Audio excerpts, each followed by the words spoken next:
Donny, What? let's film a podcast. You think you're Joe Rogan? Yeah. All right.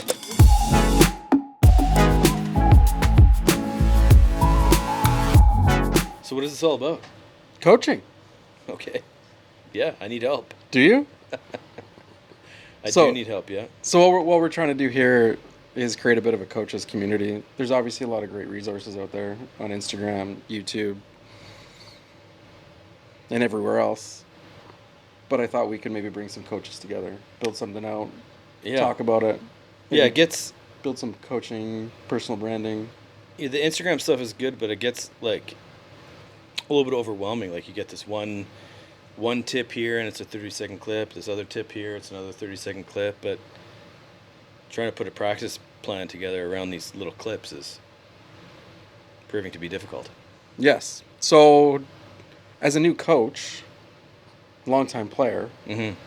what has that transition been like so far? Because this is your first year head coach. First year, like, really coaching a club team. Yeah. I've, like, helped out with friends' teams before. I think I coached a team just out of university. And, you know, when I was just out of university, I had all the practices. It was, like, second nature running a practice because I'd Yeah. been to so many. But, and then recently I've been just sort of doing, like, skill development with the odd, you know, friends' team. Yeah. But sort of being a head coach, so I'm a head coach of a U14 girls team. Being a head coach is been a little bit, it's been interesting trying to, like, make the most out of a 2-hour practice slot Yes. and trying to figure out what drills I want to do, how the practice should run, how much time do I spend on the rotation, how much time do I spend on skill development, what skills to develop, and, you know, that kind of thing.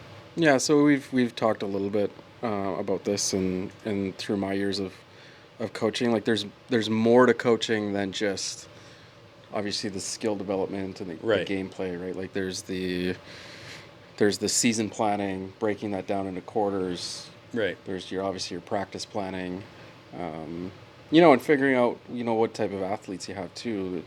Are they athletes that you can explain things Right. once and they all get it, or do they need to see it or do it a million times first before they get it? Yeah. And kind of understanding what type of player you have and kind of modifying your season plan and your weekly plan and that sort of thing Right. to the type of player. So I don't think a lot of new coaches really realize the work that goes into creating a full season plan and everything that's kind of required to help streamline your season. Because like you could go into a season and, you know, have 10 drills and repeat them throughout the season. There's definitely nothing wrong with that. But when Yeah. you've got a plan built around your tournaments and provincials and nationals, it does make things a little bit easier. Yeah, no, that definitely does. But it sort of, you know, any season, any team you play on, there's always a wrench thrown in at the middle, yeah. and a couple players don't show up to practice, or you have, like you said, some players get a drill right away, other players don't get the drill right away.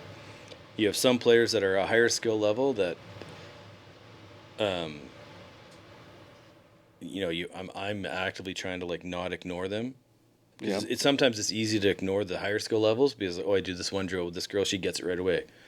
You know, I got 2 or 3 girls on the team that can figure out any drill sort of right away. They're doing it right. They're doing it easily. And I got to spend more time with the younger kids, or not the younger, but the kids that don't quite get it. But I don't want to neglect the higher skill level. So it's trying to find those drills or those practice plans that challenge your better players, but also challenge your, you know, your younger players, like a good mix of that. Yeah.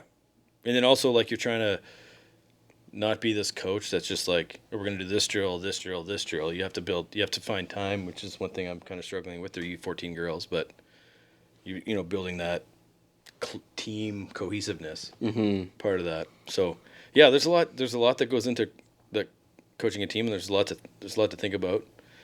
And for my club, I get 4 hours a week with these girls, so trying to figure out how to maximize that. Yeah, not a lot of time for obviously a ton of skill development Um, how have you found the transition? Because obviously, we played together back in the day. Back in the day, 20 years ago now, and we still play together on a weekly basis. Yeah.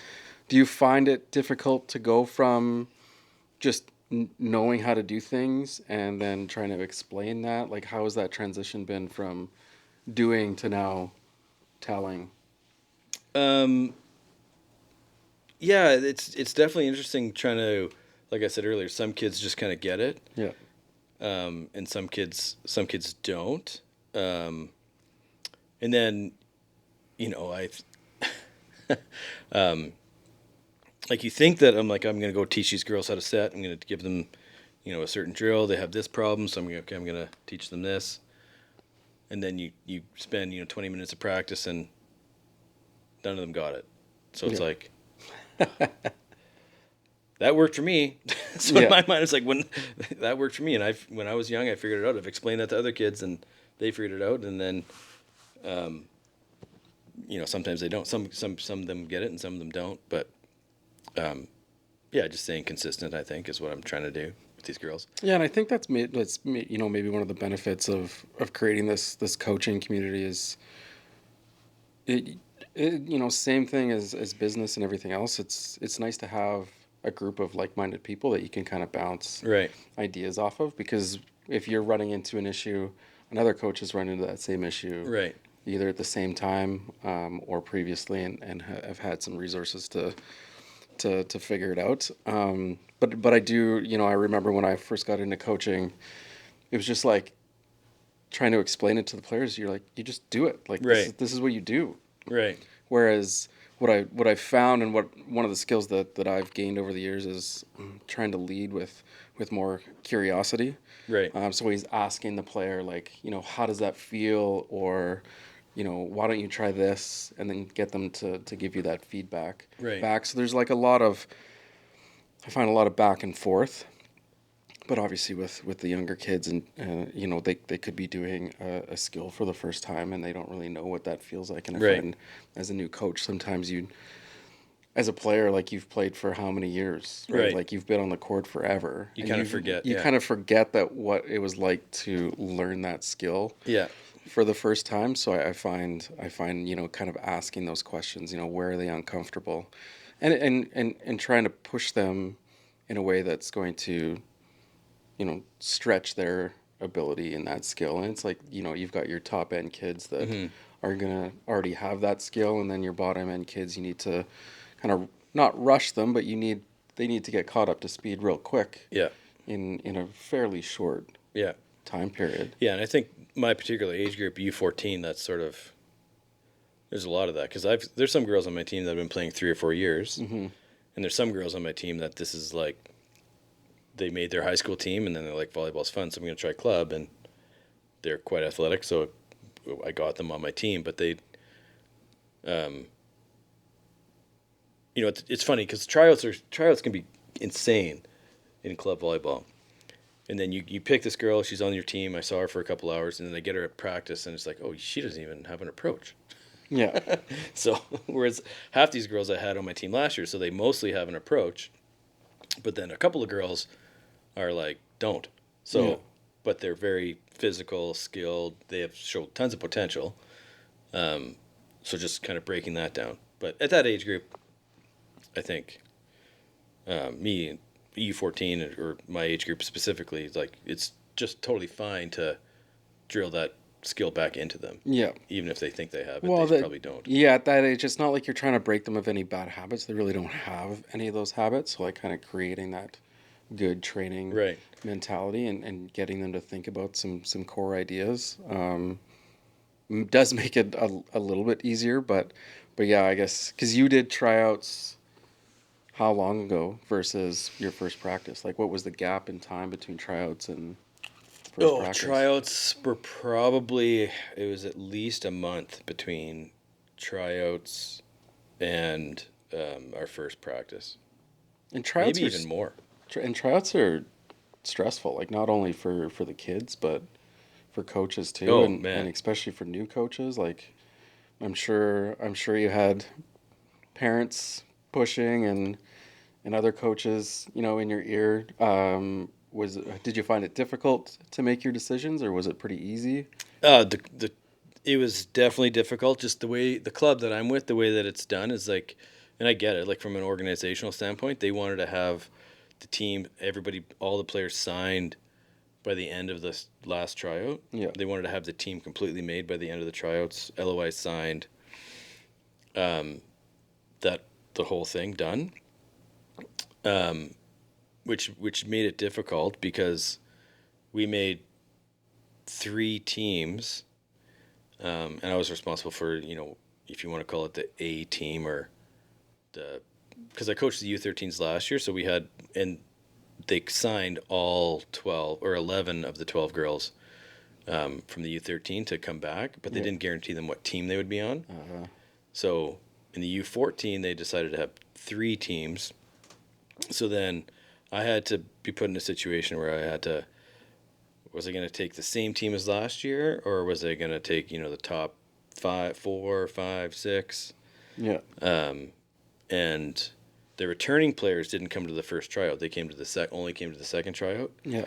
So I didn't really get much of a chance to see how much some of the girls had improved over the summer, or how much different they were than some of the girls that I had targeted on the first tryout. So, and then they wanted me to pick the team first, so I had to pick the team first, and then they wanted time left for the other 2 teams to be split up. Yeah.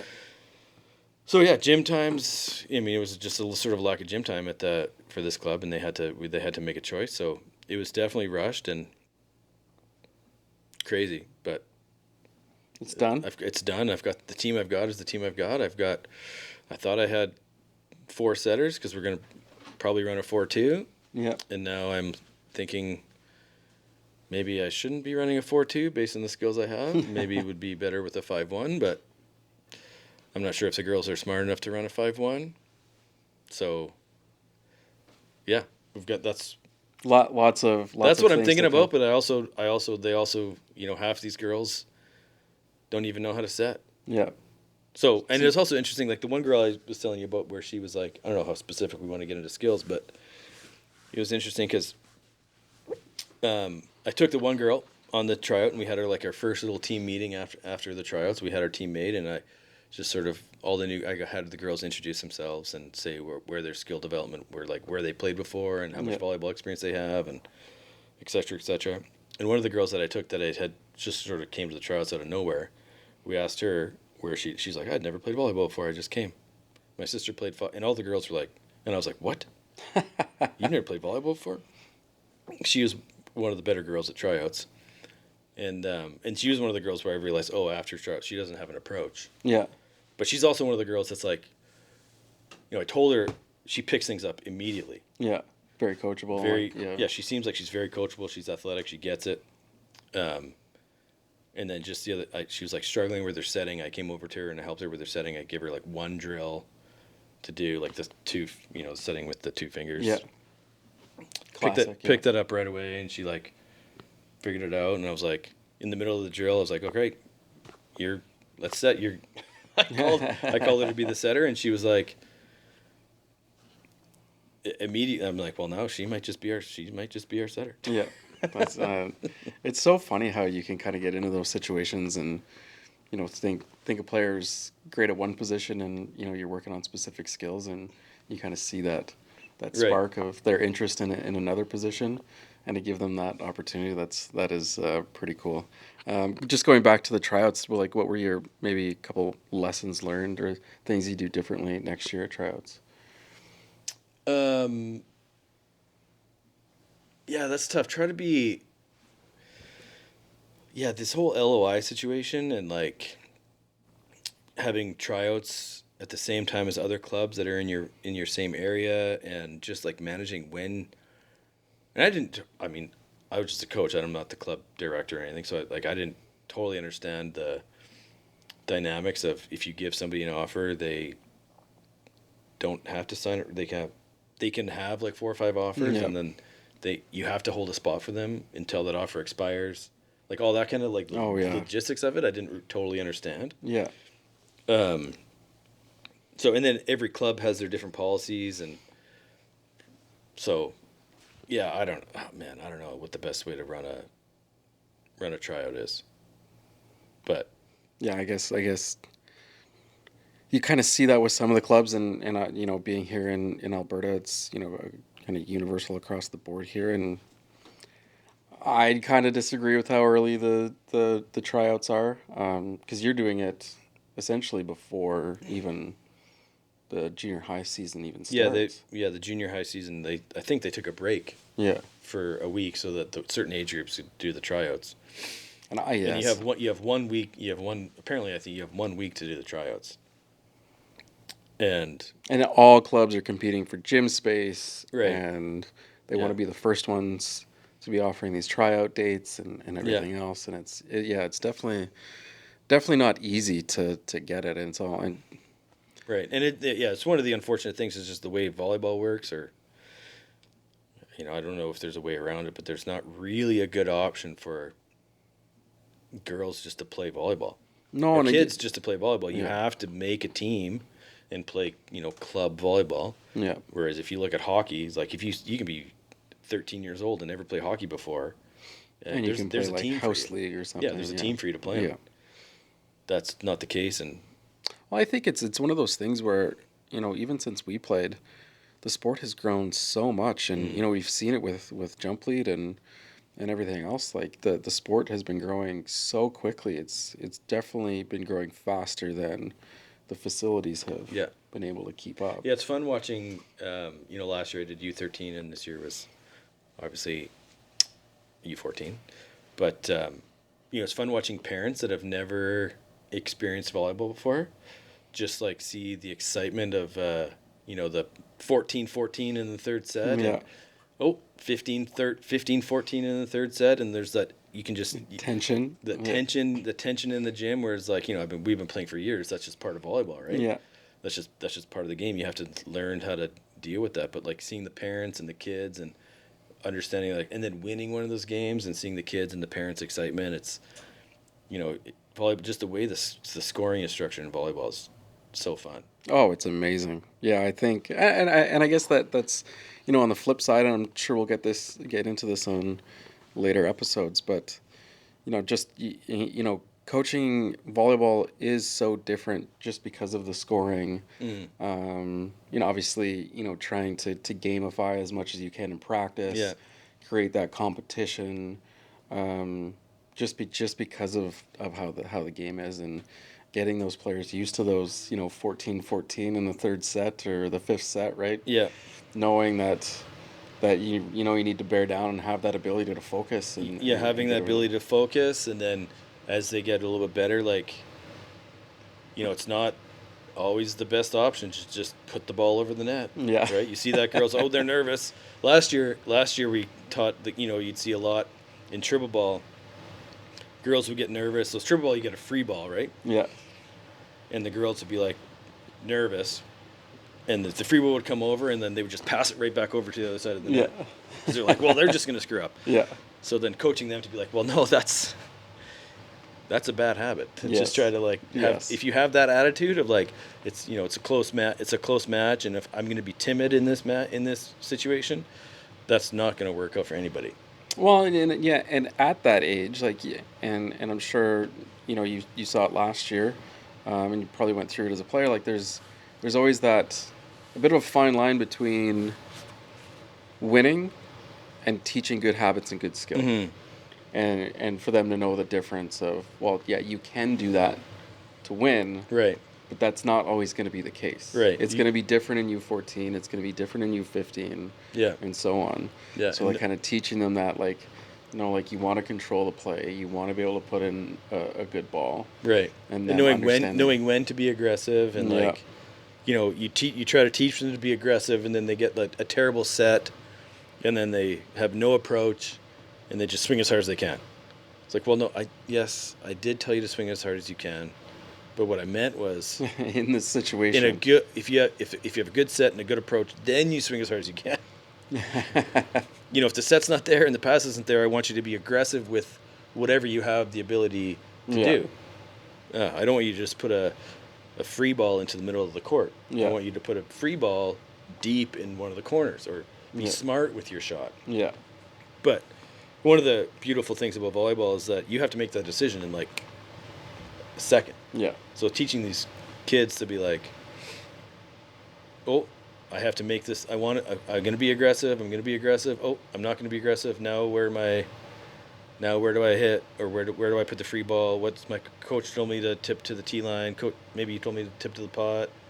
So like, there's lots of stuff going through these kids' heads. So yeah, just giving them grace, and not like this happened last year. Apparently last year I was a little bit too emotional on the bench. Do you think that's probably like the spillover from being on the court? Because I've obviously played with you on the court a lot. I'm not that emotional. So I know the Donny on the court quite well. Yeah, I'm actually very curious to watch you coach. But that was one of the questions I was going to have for you. Like, in that 14-14 moment, how are you handling yourself? Well, I was an assistant coach, so I just sat on the bench, and I think I was calmish, mostly fine. Yeah. It's 14-14. Really, the problem is when it's 14-14 and there's like a controversial call. Yes. That's rough. That's where you have to sort of test yourself. Yeah. Or it's like, every coach gets in this situation. It's 14-14, and a particular situation happens on the court where you've drilled this into the team over and over and over again. Like, as simple as just like being in a position, right? Yeah. We've worked on this. And then a free ball comes over and it drops right where they land. It's like, I'm fine with mistakes. If you were standing right there and you just made a bad pass, I would have been much more fine with that than you just not being in the position. Yeah. Not even being in the position. Yeah. Or like, yeah. So though that's sort of where I have to control my emotions in situations like that. Well, it's that, and that's the thing. I feel like even when I started coaching, way back when, kind of going from putting on the player's hat to putting on the coach's hat, and taking those moments that as a player you get upset, mm-hmm. and as a coach you kind of dig for answers, right? And that's why I mentioned it, kind of leading with curiosity, always asking that question and finding out, and then teaching from the feedback that you get. But it is tough. I still struggle with it. I still struggle when I'm coaching, the Skona boys, and we've done these things a million times, and these kids at 17 and 18 years old have been doing this for a lot of years at this point, and then all of a sudden there's a bonehead play, and you're like, how like, I don't understand how that's possible. Yeah. What happened? What happened? Because we definitely never made those mistakes as players. Yeah, never. I know I didn't. Never. I never made a mistake as a player. That's why I'm sitting here talking about coaching. Coaching, yeah. Yeah. But I think, like, and I've really struggled with it in the last, I would say, 5 years of coaching. Well, I shouldn't say that. I think it's always been an issue. I'm sure if we went back and interviewed our old coaches, I think they would have the same thing. But kind of like teaching that anticipation or awareness on the court is so incredibly difficult. Like that's one of the things that I think is always ongoing. You talk about, like, where you are in the set, where you are in the match, what's coming at you, what rotation, like thinking about these things in between whistles. Right. Because when that whistle blows, like, I always try to tell my guys, like, just don't think. Right. Like, the last thing you want to do is, like, be in the middle of a play and think about where the best spot is to put the ball. Like, you should try to think about that before the whistle blows. Before the play, right? Yeah, like, and then understand that, okay, I've got a front row setter. Or I've got a back row setter. Right. Or the middle is serving and there's a libero, or there's no libero in. Like, kind of knowing those things beforehand. Kind of, as a coach, it's kind of tough to back that up, because, like, I'm a setter, obviously, so, like, your pre-serve reads, or your whatever you want to call it, like your sort of your plan beforehand, before every serve, just been so ingrained in me. Like, it's not even something I really think about. It's like, okay, I'm front row, I got these options, I got these matchups, this is my plan. And we've also been playing for the same team for a long time, so you sort of go into like automatic mode. So backing out that automatic mode and being like, oh, these girls are just They're worried about if they're standing in the right spot. They are, and then they have to think about who are my options, and like thinking about who the block on the other side is like, that's not even. They're just worried about setting a ball in a good, just setting a legal ball. Yeah, exactly. That's what they're thinking about.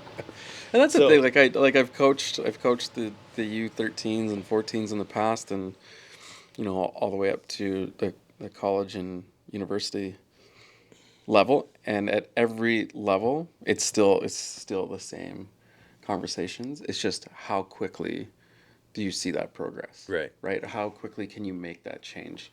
And the one thing I loved about coaching the younger kids was like their skill development is exponential. Right. At the start of the season, like if you're like, for the first 4 weeks, if you're strictly focusing on passing and serving, like that growth curve is through the roof. Yeah.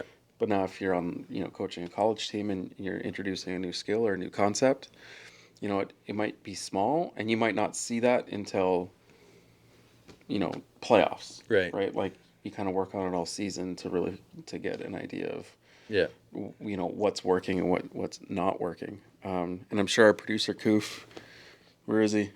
I'm sure he's just recently out of school, and transitioning into the coaching world. So I'm sure he can put up some stats on how quickly kids' skills grow. Oh yeah, at university. Koof, pull it up. Koof, pull it up. No. Yeah. Every kid develops a little bit differently, but yeah, like I don't know. Like one thing I wanted to talk to you about is just the practice planning, like how much time should be game time, how much time should be skill development. They're also these girls are 13 years old, so the game still needs to be fun. Yep. Gamify everything. I also have a hard time. I don't know. This is the other thing I wanted to ask. Like, I am so bad as a coach as like just keeping score in these like games. I've made up this game, and then I can't keep score. So like I have the classic serving game. Like if you miss like you're serving against, it's a serve and serve receive game. So if you pass a 3, you get 3. If you pass a 2, you get 2. If you're able to put an attack over on a 3 pass, you get an extra point. If you miss your serve, if the other team misses their serve, they get a negative point. If they get an ace, it's a single point. But then I'm like sitting there, I'm like, and then I forget. I'm watching the play and I forget if that was a 3 or, like, do you know what I mean? Like, just trying to, and then it turns out to be unfair. And this team has 5 and this team has 6, and so I'm like, girls, listen, I tried. Well, I think as we kind of move forward into this community and podcast, I think we'll definitely touch on dig into the specifics. Yeah, maybe the next episode we'll dig into practice planning. Yeah, and go from there. But I think for now, it was a good first episode. Yeah, I think it's a good chat. I mean, I think there's lots of people in my same boat. Yeah. And I think one thing I also wanted to say was, growing up, like, I look back at like the coaches that a lot of the reflecting I've been doing about coaching is like how I learned these skills, right? Like, how did I learn these skills? And the best coach I had coached me like in grade 8, 9, and 10, and he was not a volleyball guy. Yeah. He was an athletic guy, like he played soccer at university. Yeah. And then he just took over the volleyball program at my junior high school, and and so you don't have to be a volleyball player to be a volleyball coach. You just sort of have to have a passion for the game and understand skill development. Passion, I would say. Yeah. And work. It obviously helps to be a volleyball player because you've done it for so long, but sometimes some of the worst coaches I've had have been volleyball players. Yep. Like high level volleyball players that, just like you said, they could just do it. Yeah. And they were like, well, just do this. And you're like, well, sorry, I'm not 6'5" with a 45-inch vertical. I can't just do that. Yeah. Teach me. So give me the skill book here. Let's back this up. I'm not going to go OT on everybody. We're gonna have to do a different strategy here. But yeah. I think this could be. Well, I hope we can provide some value, and it's gonna be fun. We both love the. Yeah, it'll be sport. Fun. We've got a lot of people already in the community excited to do this with us. Yeah. And just keeping that conversation going, because we've had these conversations for years after men's league, every night, and we've had this conversation every night, once a week. Yeah, for years. Yeah. Do you want me to do a Dean impression? You got to get up and like. Okay, then what happened was you got to really break that broomstick. Yeah, really break it. That's amazing. Yeah, we'll definitely. I think we'll have some sit downs. We'll do it like this on the couch. I think we're also, the plan is we'll bring the cameras and the mics out to some of your practices. Yeah. And same with any of the other coaches in the community. And create a resource. And like I said, I think it works a lot better when there's a group of like-minded people. Yeah, and it's a common goal, right? And it's not about club versus club. It's about just getting these kids better at volleyball and more interested in the game. And yeah, we talked about this, like building that community. And like I was growing up, like me, and I think you were probably the same way. Like I had a difficult time making friends in the volleyball community because unless they were on my team. Yep, that's true. Because I was so competitive. Yeah. But as I'm getting older, I think that kind of attitude is not. It helps winning. It does help for winning. Yeah.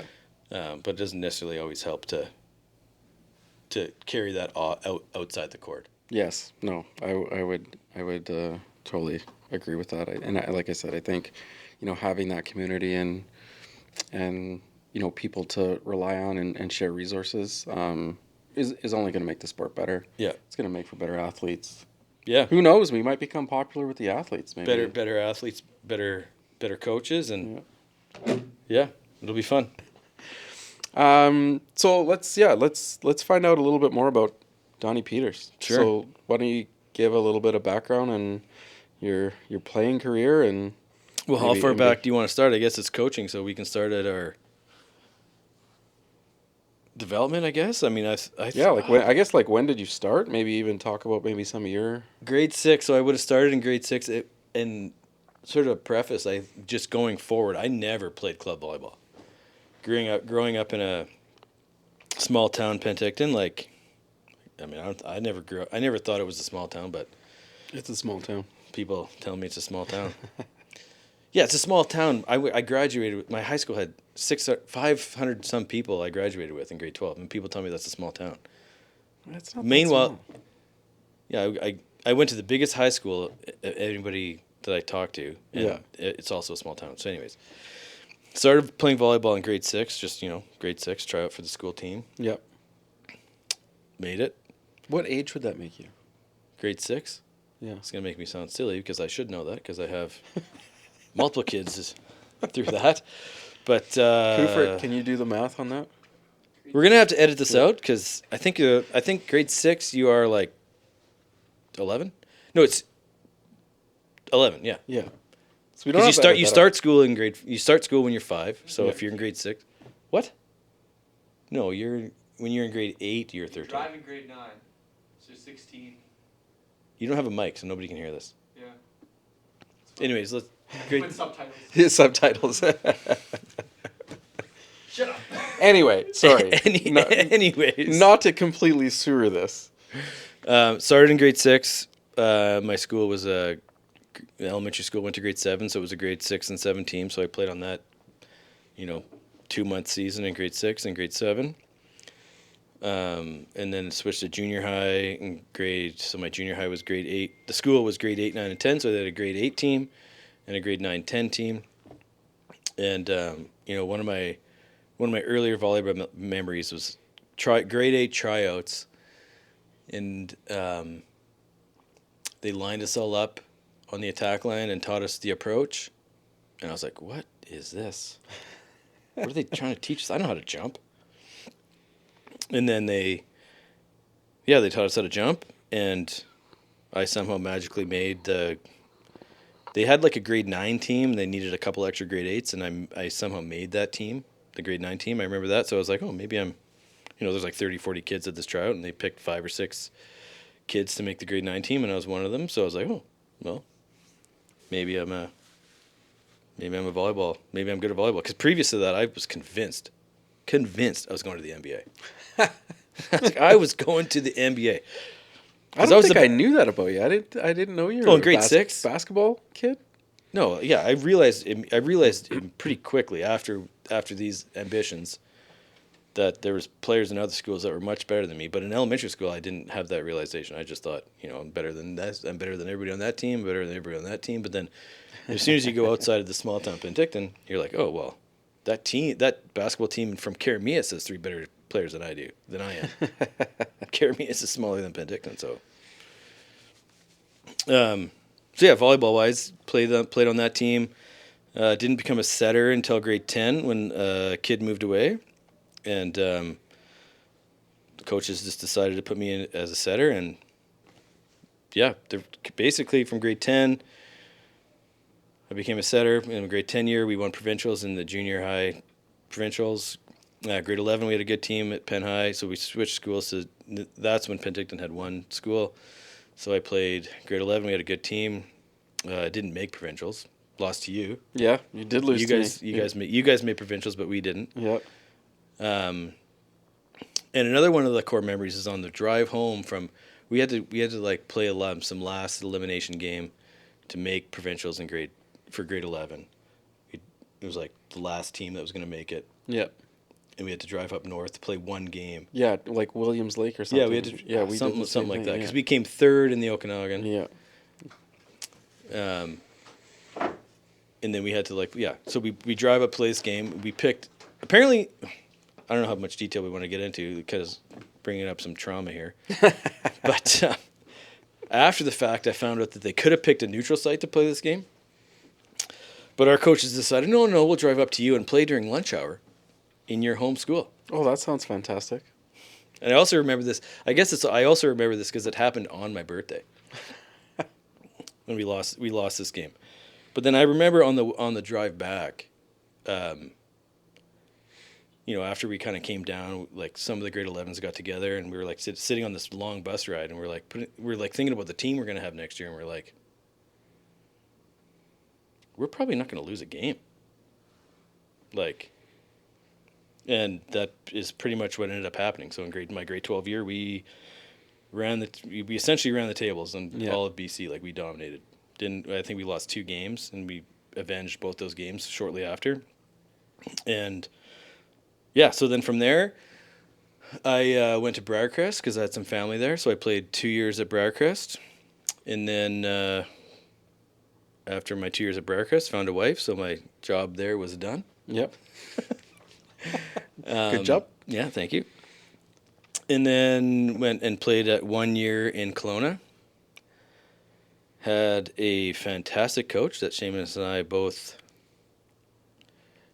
Part of the reason why we want to do this coaching because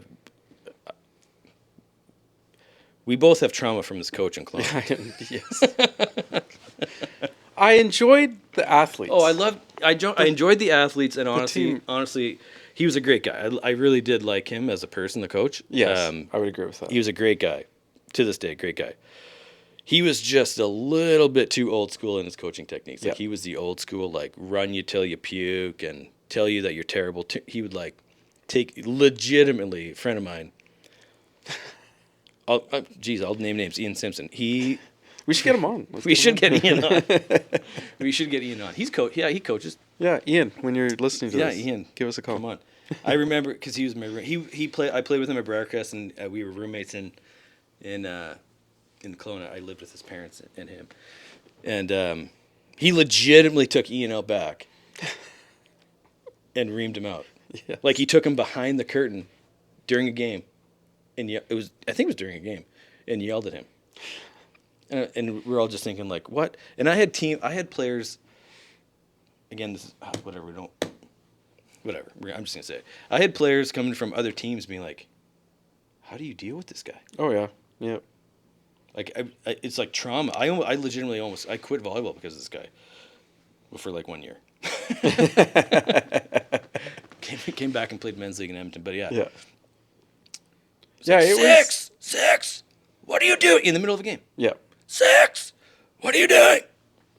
I'm like, I'm trying to win a game. I'm trying to win a game here. Yeah.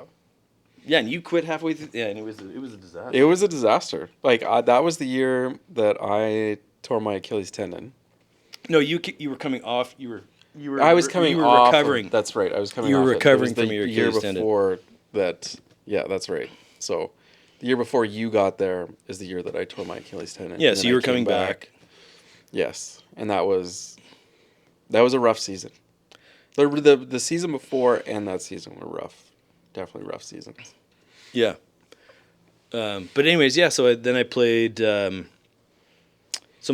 back it up a little bit. My time at Briarcrest, we made provincials both years, and we were what I thought we weren't the best team, but we were competitive. Like we gave everybody a run. We pretty much gave almost everybody except for Red Deer and Sate a run, and won quite a bit of games, made provincials, and then 2 years of that. 1 year in Kelowna.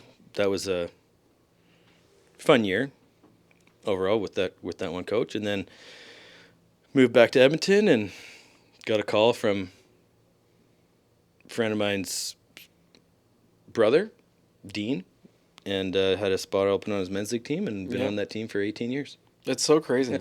And then we reconnected over. Yeah, we randomly reconnected like probably 8 or 9 years into that men's league team, and then because I think I was coaching a club team and ran into you guys before you were. Well, I knew that you were in Edmonton, but this is actually, I don't know if this is much of it. This is more of just a podcast.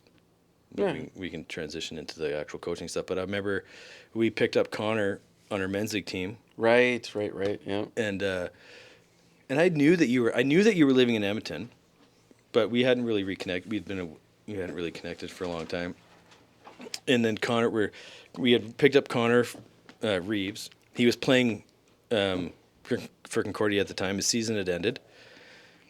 And we picked him up for our men's league team, and he was telling us about, we were out for beers after, and he was telling us about this new coach they picked up, and he's from BC. He doesn't know much about this guy. And his name is Shamus. And I'm thinking, how many Shamuses are there from BC? Not many. And I was like, is his name Shamus Dowler? He was like, yeah, he's my coach. I'm like, what? Shamus Dowler is your coach? And I was like, I know this guy from high school. And this is probably 10 or... We played high school, college together in 2003, say. Yeah, and this is probably in 2014. When did you coach Concordia? Concordia was like 2010, maybe? Yeah. 2015? Yeah. Yeah. Whenever that was. So anyways, that was a crazy story. So yeah, and then back to my men's league career. Like we had a really good men's league team. Like we were always in tier 1 and then tier 2. We were always a tier 1 or tier 2 team. Never the top of tier 1. We'd always be like, but we were And if anybody knows about Edmonton men's league volleyball back in those days, like it was good. It's good volleyball. It still is. Like it's still like phenomenal volleyball. Like we're about to go play volleyball after this. Yeah. Tonight, and it's gonna be. It'll be a tough night. You gotta strap it on. Like these young kids come up, and I'm 42 years old, and I'm still trying to keep up with these young kids. We got them. Usually I hurt myself, but. Well, thanks for the intro. It kind of gives everyone a little bit of a background of your playing career, and I think a lot of coaches, not all coaches have played it at a high level. Some coaches have just kind of picked it up over the years, and I think that's fantastic. And you've mentioned it before. It's all about passion and teaching and all that good stuff. But yeah, it gives everyone a little bit of a background of who Donny is. So this episode we decided we wanted to talk a little bit about practice planning. Yeah, and I know as a new coach, it can be difficult. It can be difficult to come up with those drills, and it can be extremely difficult to stay on track. Yes, I've noticed that. I've had 4 or 5 practices, and then staying on track and being able to flex in practice and not being afraid to like go away from a practice plan. I know when I first started coaching, I was always like stopwatch, like to the minute, always like flipping drills, and I always thought I needed to keep things fresh. and I needed to come up with new ideas all the time. Right, but sometimes, and I don't think that's the case. I think a lot of new coaches. It's obviously extremely stressful, but I think a lot of new coaches, if you can get a group of 10 to 15 solid drills together, and kind of rotate those throughout the season and modify them for different parts of your season plan, and that's why I think season planning is so important. So that for 4 weeks we're working on passing. right, We don't need to worry about anything else. right. We are working. That's a on good passing. point. That's a good point because, like, as a new coach, like I'm worried about. I'm probably worried too much about rotation stuff. So I like my first practice, I was like, I wanted to just see where the girls were at because we might have had some scrimmages coming up. So I was like, we got to figure out this. We're doing a 4-1, we're doing a 5-2, or a 4-2, or a 5-1. So I wanted to spend time on that. But then I like sat back and looked at it. I was like, okay, well, I've got 13 practices before our first premiere. So that took a little bit of stress off of me and being like, I don't need to spend so much time on a rotation. Mm-hmm. I also don't regret that I did that because I was able to like teach the girls the rotation, see how fast they figured it out. Yeah. And they were able to figure it out at a reasonable rate. So then I was like, okay, my focus now is on practice. This is going to be touches. Like they need as many touches as possible in a practice. And so like I feel like I know. I have a good framework of like what I want to do, like what are good I know what a good practice looks like. I know that you need to get a lot of touches. I know that I want to focus on certain types of touches, certain skills. But putting that practice plan together where you have a drill. Again, the other thing we have to preface this is like most of my practices are 1 court, 12 players. Like I have 12 players, 1 court, and my assistant coach can kind of hit a down ball. Yeah. Whereas I can hit a down ball.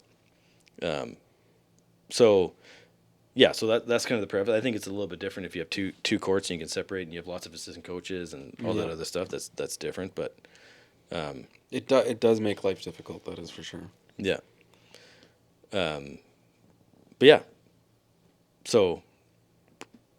Yeah, like what kind of practice plans? Like, how do you think they should be structured? Like, should it be like, how much gameplay should you do early in the season? I know the kids always love gameplay. Should it be Queen's Court or whatever? Queen's Court, King's Court, 3-on-3? Should it be 6-on-6? How much time do you spend on rotation? Like that kind of stuff. Like, yeah. So I know in my experience, like the rotation stuff. Obviously, early on, young group of kids. One of the things that I've done in the past and I've seen other coaches do in the past is they've used like walking through rotations as either a warm-up or a cool-down. So you know how like some coaches will do... Oh, that's a good idea. Yeah, so they'll do like a cool-down and stretch at the end, like the last 5 minutes of a practice. Right.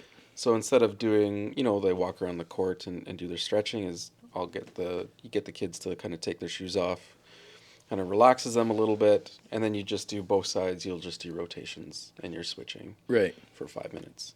And then if you do that, a couple times a week as your cool down, then it starts to become second nature. Right. The one nice thing about doing it as a cool down and getting them to relax a little bit is I find at the end of a practice, some players could be a little bit overwhelmed. And now if you bring them down a little bit, get them out of their shoes and walk through without like any of that correcting. Right. You're just correcting. They're not worried about. That's a good point. Because then they're not worried about their touches or nothing.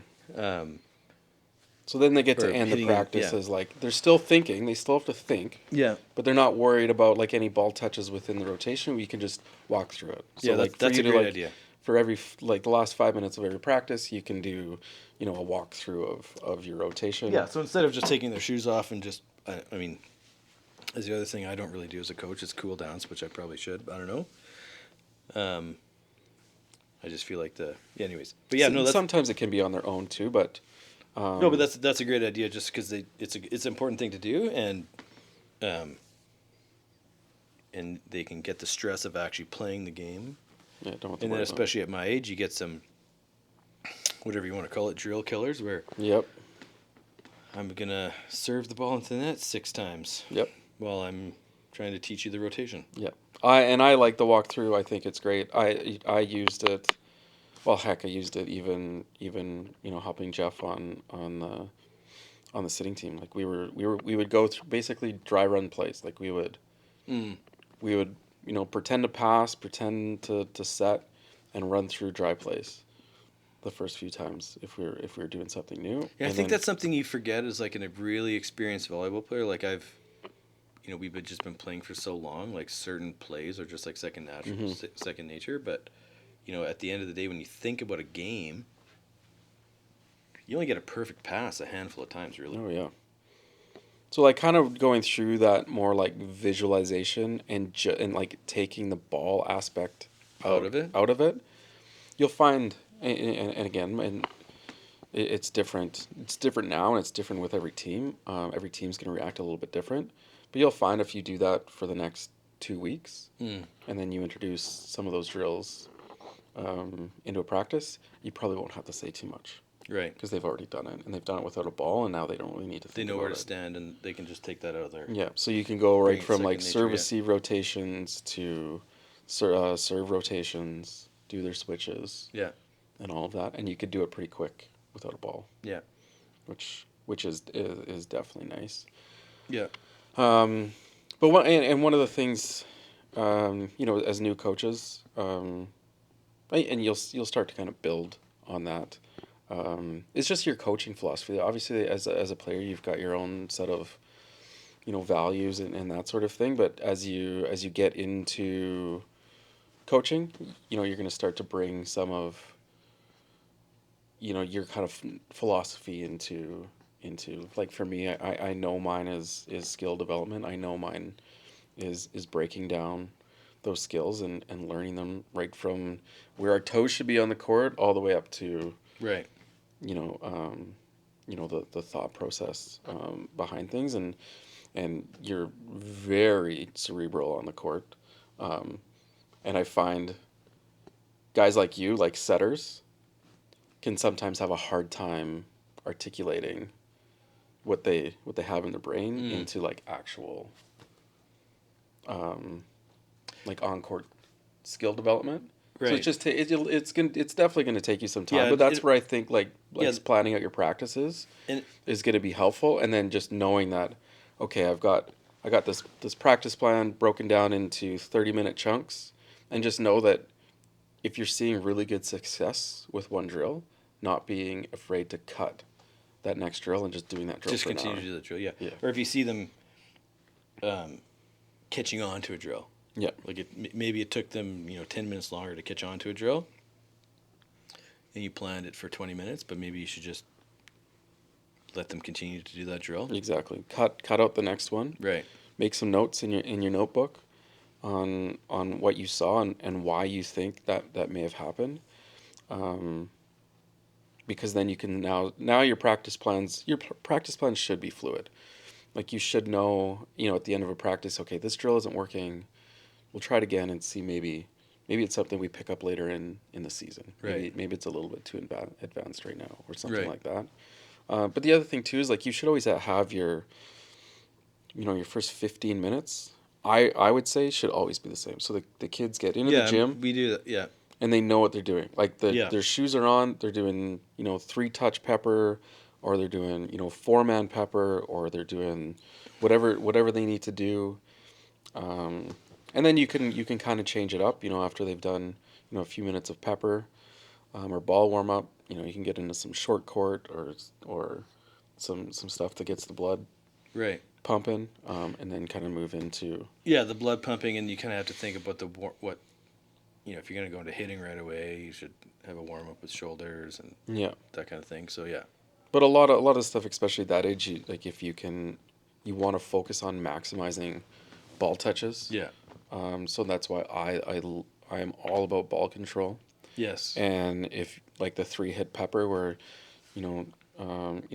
down ball to your partner, pass to yourself, set to yourself, down ball back, is just the skill that comes out of that is just incredible. Really focusing, because it's a little bit frustrating at my age, because you get Well, my girls are pretty good, the passing, the setting, but when it comes to the down ball, that's sort of where the, it'll be, they'll do three touch pepper and they'll get it back and forth like once or twice. Yeah. So just, I guess, not giving up on that, but. And like you can even gamify that too, right? Like it gets down to a point where if you can gamify every aspect of your practice, that's fantastic. Not always the case, not always super important. But, you could do a bit of a competition on, how many times. Yeah. How many times you get it back and forth. Yeah. And then the winner gets to pick the next drill out of, 3 or 4 drills. Right. Or the winner gets to pick the punishment for the rest of the team. Right. And it, like, within reason, right? Like, you don't want to be running your players, but it is a good way for those players to get warm. Yeah. Especially if you do 3-hit pepper for, 5 to 10 minutes, and the person that, keeps the ball up for, 6 or 7 rotations or whatever it might be, gets to pick that. Yeah, what I've been doing lines, right? is we've been doing that, like for ball control, we've been doing that shuttle drills. So you pass over the net, follow your ball, the whole team does it, and you count how many times you can get it back and forth. I like that one because you can create a punch. So we have a team goal, like always get better from your best from last. So last practice, so we're at like I think 50 right now. And the one practice, our best, the best is 25, and then they beat it by 25. That's amazing. So it was great, but then the next practice they were at 50, and then I give them 3 chances to do it. So you have 3 chances to beat your best mark from last practice. So it gives them a little bit of pressure, and then they got to 8, or like 12 or something like that.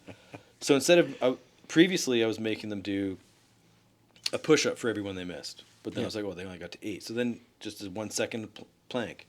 Yeah. So they miss it by 25 seconds. They have to do a 25-second plank. Yeah. Or they miss it by 40 seconds. So. Yeah.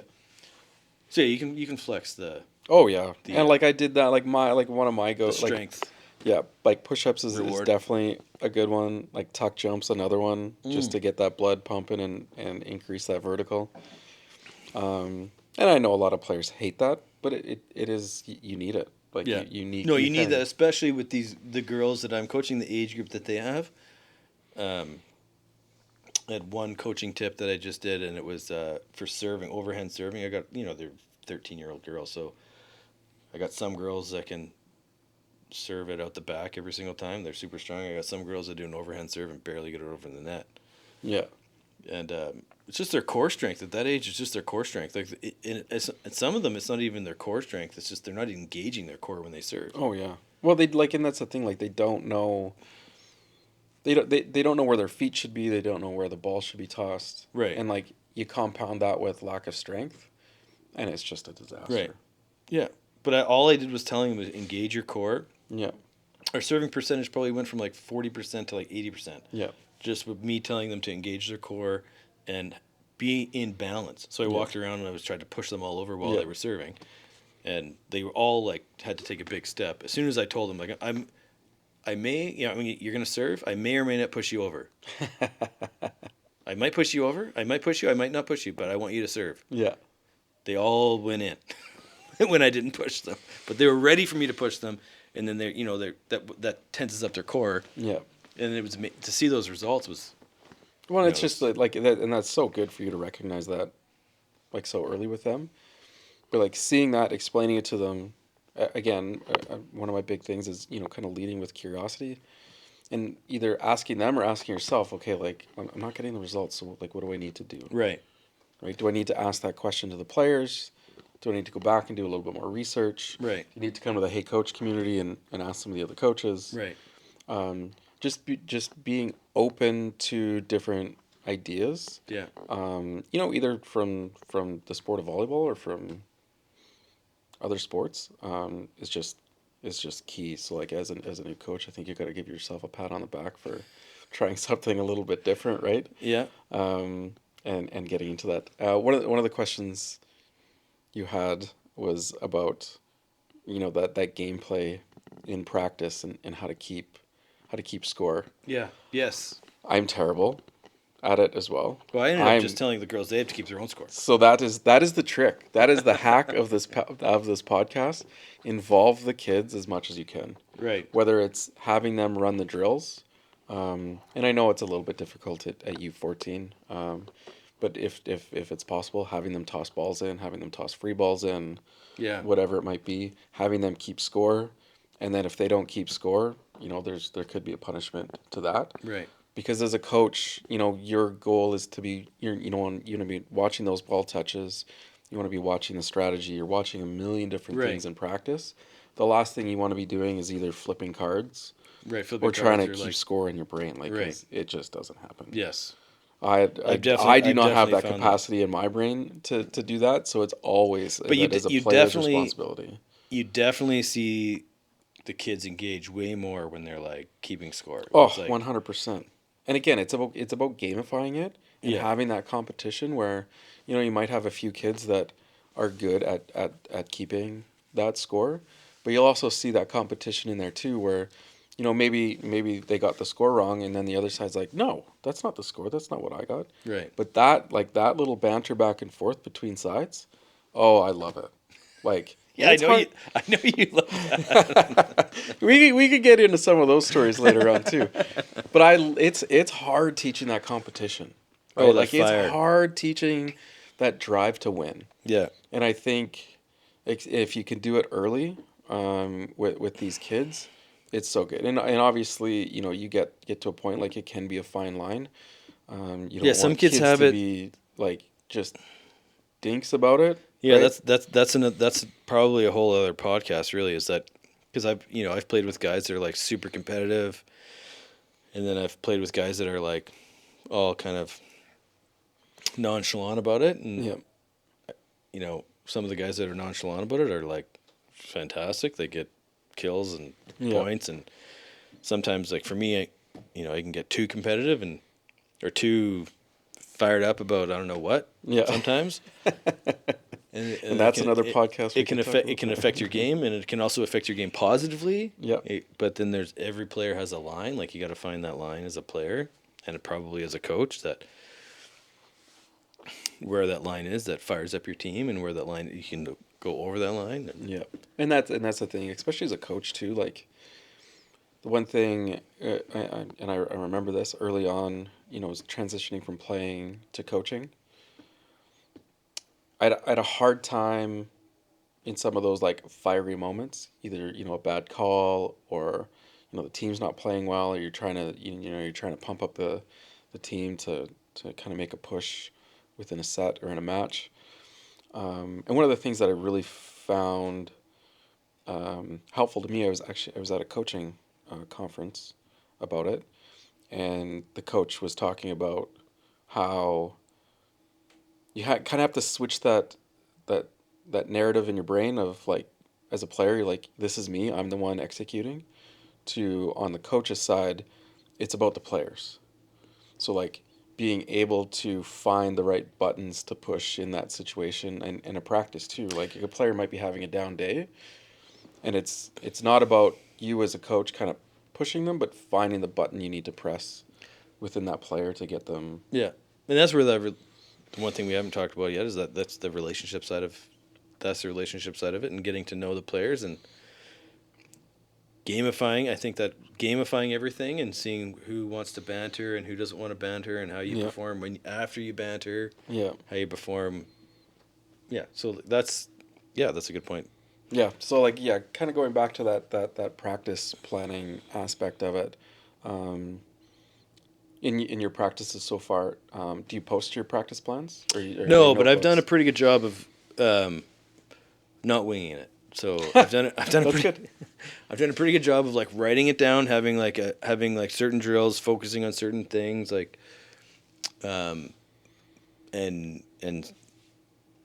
yeah, I don't post it, but I have it on my phone, and I have a plan. And again, this could be another episode too, but how do you communicate those practice plans to your parent group, or is that no? I haven't. So my club is a little bit. No, I don't communicate it to the parent group. No. The our club's really well run, and all the communications to the parents is kind of done through the club, and I'm just one of the coaches, so That's I don't awesome. So you can really just focus on. I can focus on the coaching. I don't have to, like even like a parent. What do some clubs call it? Like the club manager or whatever. Yeah, yeah. We don't.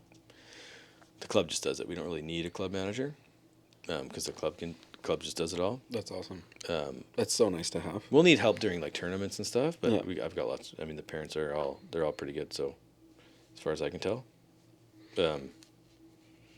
yeah. So I don't tell the practice plans to the parents. I have an idea in my head, but I've also flexed practices quite a bit because you have a plan to do a scrimmage, and then 2 girls don't show up, and then figuring out how to manage a 6 on. I don't think you want to do 5 on 5 or with a sub. So you want to do 6 on 5, but how do you manage that? And So are you like how far out are you before your first tournament? our first tournament is February. Well, the premieres are in February 14th. Oh, so you got tons of time. We got tons of time, yeah. But my two of my best players are not going. What? Just How are you handling different vacations. Like these vacations are planned, before they post the premieres. So Yeah. you can't blame the kids or the families. It's just that's when they have their vacations. How many? And to be honest with you, I'd rather go skiing for the weekend too. Probably. Yeah, absolutely. How many kids do you have on the team? 12. 12. So yeah, you're missing a kid. Like that kind of blows. That could blow your last 30 to 45 minutes of practice. Well, they come to if you miss them, yeah. Right. If you're planning on doing any gameplay. Like I would say this early in the season, you probably don't need to be too worried about missing out on gameplay. Like the biggest thing is going to be your skill development. Yeah. Than anything. I just like to know. Like you could do like a serve pass for an hour, right? And you can modify the serve. Yeah, pass. and You that's can kind of get into like a serve pass, add a hitter, add a setter, and that's essentially what I did. But I'm just as a new coach, I'm sort of anxious to see what these girls can do. So you want to do. I'm like, I want to run these. I want to teach these girls a 60. I want to teach these girls how to run a step. I got one girl on my team 2 girls on my team. If I can teach them a step, oh my goodness! Like she's U14, and she could probably, if I can just, teach her the technique and get it figured out, she'll be probably like a U18 phenom, U18 level.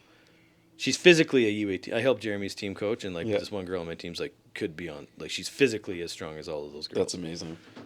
Yeah, and I think there's lots of different philosophies out there. I remember coaching U13 and U14 kids, and I would throw every cool offensive play out there because I'd be like, this is what we have to look forward to. So let's try it. Right. Let's run a pipe. Let's run a 60. Let's do all this stuff, just so they can kind of get that.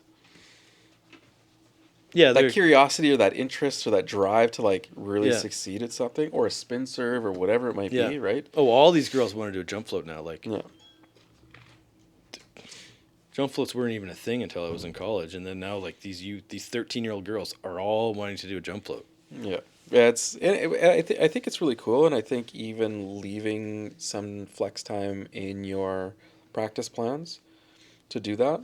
I know for me, there's sometimes I'll go into practice, and after the first drill, I know I'm throwing out the rest of the practice plan. Right. Either we're running. Either it's not happening tonight, or they're on, and we're gonna focus on something different because I've got 12 or 14 guys on the court that are focused. Right. So I want to take advantage of that.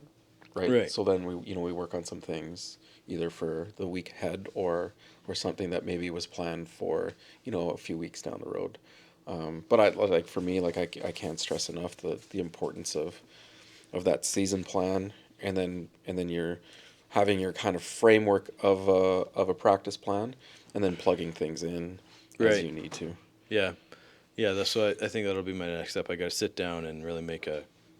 Now that I've seen, I think it's also important to see where your kids are at. Have a figure, so I've had 3 or 4 practices now, just to sort of see where everybody's at. Yeah. And now I can sit down and be okay, we need to work on. Yeah, that first week, the first 6 practices or whatever, is really important, and you do have that time. And speaking of time, maybe we'll end it there. Yeah, and there we almost got to get. I was just checking the clock. We almost have to get. We got to go play. We got to go play. Maybe we should take the mics with us, and we'll keep chatting on the court. Mic'd up coaching. Marco, we're coming for you. Yeah. Thanks, so see Donny. you next time. Thanks, Donny. Yeah. Thank you, Shamus. It's fun. Sweet.